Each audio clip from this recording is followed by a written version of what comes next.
Hi everyone! Welcome back to my YouTube channel!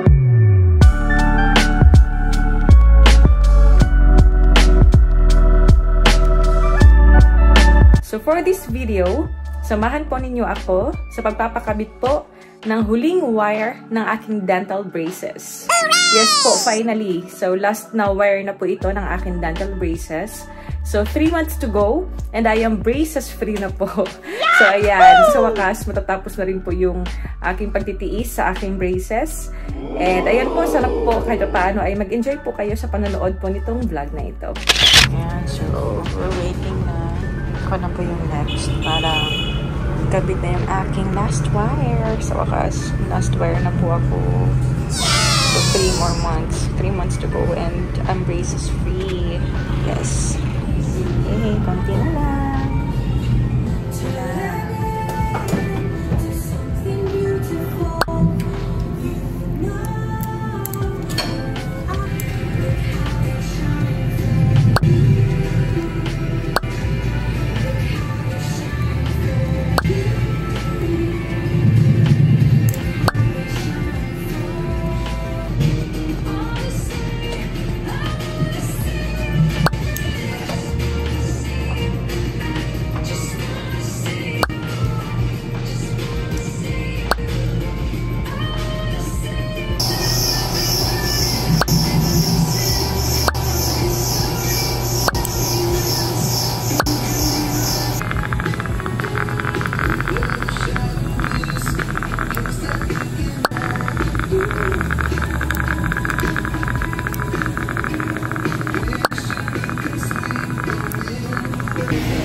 Belakang po ito? Okay.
Yung mga... Pero sa ibabaw, parang ninipisan tong veneers. Oo. So, nanipis po talaga yun. Hindi naman sobrang nipis. Parang babawasan lang siya, irarapen lang. Iba yung parang medyo manipis lang dating na. Yung parang nakatakang klaseng gano'n ng veneers. Parang malambot siya. Ay, hindi siya malambot. Parang yung itsura niya, parang manipis na ginaganto. Yun ako yun. Yun pa yung isang klase ng veneers na sinasabi. Pero yung ang ginamit niyo po kay Rob, direct composite lang. 5,000 lang. Per piece po yun. Yung ginawa niyo po sa akin dati, ano rin, direct composite ata yun. Ay, mga pasta lang. Ay, yung ginawa niyo pa dito dati. Kasi nakras o. Ayusin na lang yun sa... removal. Tapos, napalitan. Sige po. May 5, balik ako. Sige po, thank you po. So, yay! Tapos na pong ikabit yung aking last chain, aking last wire. And, ayan, so I'm so excited kasi 3 months to go. So, by June 5, ay removal na po nitong aking braces. So, I'm braces free na po ng time na yan. Pero on May 5 po, babalik po ako kay Doc just to check kung kakailanganin ko daw po ng elastics para sa aking bite. Kung hindi na po kailangan ng kung hindi na po kailangan i-fix yung bite ko, then hindi ko na po kailangan lagyan ng elastics. So ngayon po ang ginawa sa akin ay cleaning and polishing ng aking teeth. So nakita nyo naman, nilinisan yung ngipin ko. So nakapag free toothbrush tayo ngayon. So nilinisan ni Doc yung teeth ko, and sobrang excited na ako. And kapag na-remove na ito on June 5, so 1 year and less than a month lang ako nagkaroon ng braces. So sobrang excited na ako kasi before nung binigyan ako ng option ni Doc, talagang sinabi niya sa akin is mag-braces na lang ako para since 1 year lang naman daw yung titiisin ko. And kaya natutuwa ako kasi talagang 1 year lang yung braces ko. And ayun, kasi nangihinayang kasi ako kung i-veneers yung teeth ko, like yung parang mababawasan yung teeth ko. Kaya ang pinush through talaga namin is itong braces. So, ayun, tiis ganda. Natutuwa ako kasi talagang kita naman yung improvement ng teeth. And kapag sa removal, may i-veneers po dito. Itong sigurong, itong front teeth ko lang, itong 4 siguro. Ayusin lang yan. Not sure pa ako kung magko-composite veneers ako or IMAX or porcelain. Well, depende kung ano yung mas okay. Let's see, para mas magandang tingnan yung front teeth ko. Yan, ayan po, nakikita niyo po,